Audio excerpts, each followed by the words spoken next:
Assalamualaikum warahmatullahi wabarakatuh. Seterus bangsa dan setanah air, jumpa lagi di channel Jagat Loop itu. Semoga dalam keadaan sehat, tak kurang satu apa rahmah barokah salam Allah curahkan untuk kita semua. Menyimak dan mendengarkan apa yang disampaikan oleh Oknum Habib, yang mana ada muhibin yang meninggal.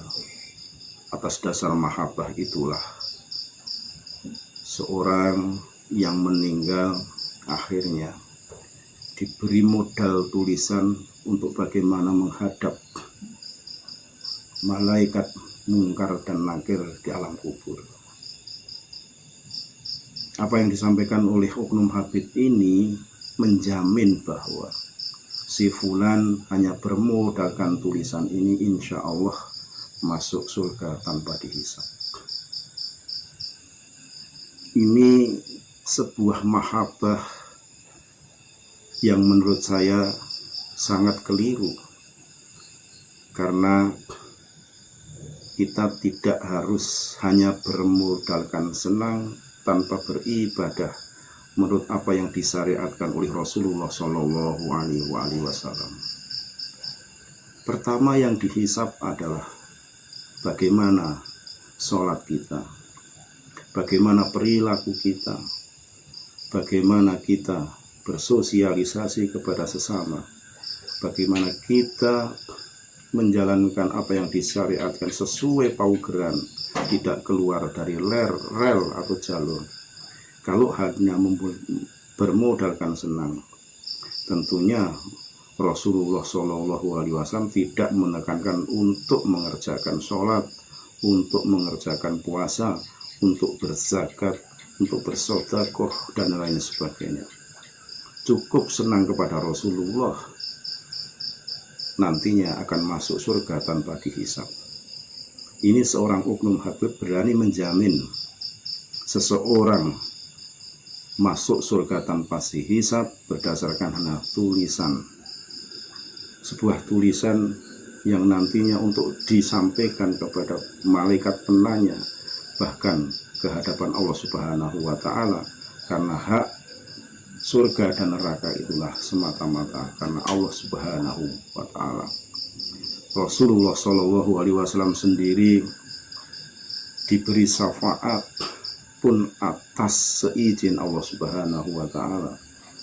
Ada hal-hal tertentu, ada kode-kode tertentu bagaimana Rasulullah Shallallahu Alaihi Wasallam nanti akan memberikan syafaat kepada umatnya, entah itu lewat bekas sujudnya, entah itu bekas lesanya yang tidak henti-henti bersolawat, berzikir kepada Allah Subhanahu wa Ta'ala.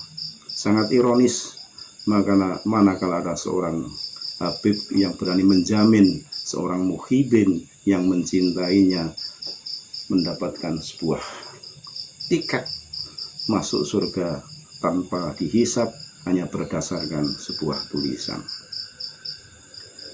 Ini pembelajaran yang nantinya justru akan menyesatkan para umat-umat Rasulullah di bumi Indonesia ini. Tentunya jangan sampai kita akan salah arah hanya mengandalkan sebuah mahabbah tanpa mengerjakan apa yang disyariatkan, apa yang diwajibkan oleh Allah Subhanahu wa Ta'ala. Untuk jelasnya, marilah kita simak bagaimana penuturan Oknum Habib terkait si fulan yang telah diberi sebuah tiket langsung masuk surga tanpa dihisab karena mahabbahnya kepada Oknum Habib. Sekali lagi mohon maaf engkari agama di Nusantara milik kita. Assalamualaikum warahmatullahi wabarakatuh.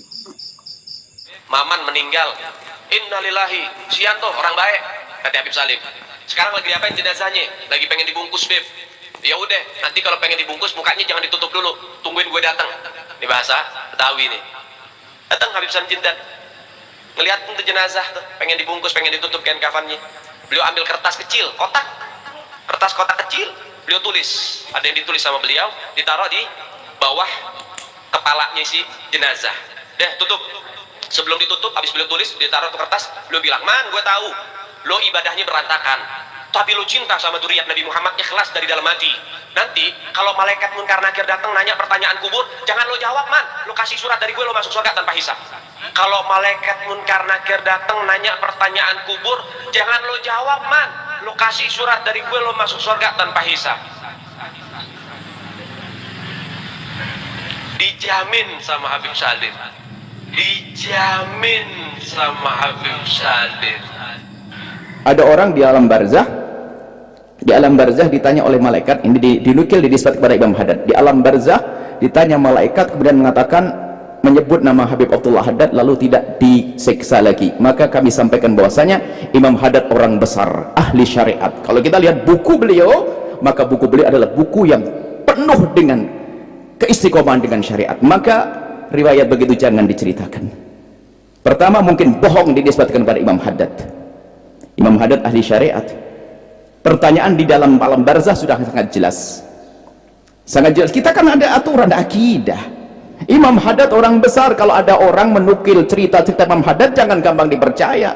Sekarang kan banyak cerita-cerita palsu dinisbatkan kepada para wali, bahkan bukan para wali, kepada Nabi. Hadis-hadis palsu ada kok, apalagi pada para wali. Kita tahu Imam Haddad dalam kitab Risalatul Mu'anahnya, kitab-kitab Imam Haddad yang banyak yang tersebar, itu adalah sangat syar'i. Anda sebagai ustadz ya jangan memilih dong cerita begini, jangan memilih cerita begini. Di dalam pertanyaan di alam barzah itu adalah, pertama adalah mungkin bohong, bukan dinukil dari Imam Haddad. Mungkin ada penulis-penulis pecintanya atau mendengar suara-suara berita lalu kemudian ditulis. Nah, kita ini sebagai orang yang belajar ada akidah, punya pegangan dong. Pertanyaan jelas, man rabbuk? Allah rabbi, nggak boleh man rabbuk punya Imam Haddad, ya haram, nggak ada pertanyaan. Jawaban apa ini? Nggak ada, tidak mungkin. Jadi itu pertama adalah mungkin nisbat yang salah, bukan disampaikan kepada Imam Haddad. Kami lihat, karena Imam Haddad kita tahu beliau adalah sangat syar'i. Bahkan waktu beliau menulis buku-bukunya sangat syar'i. Bahkan beliau mewanti-wanti agar kita tidak membaca buku-buku yang aneh-aneh. Seperti karangannya Syekh Abdul Qarib Al-Jili, dilarang oleh Imam Haddad. Beliau sangat syar'i. Maka berita semacam itu adalah bohong. Tidak, jangan didisbat kepada orang besar seperti Imam Haddad. Tapi kan ditulis dalam sejarah Imam. Yang menulis sejarah itu siapa? Yang menulis sejarah itu ngambil dari siapa? Apakah Imam Haddad menulis sendiri dalam tulisannya? Selagi sesuatu tidak ditulis sendiri, kemudian sudah.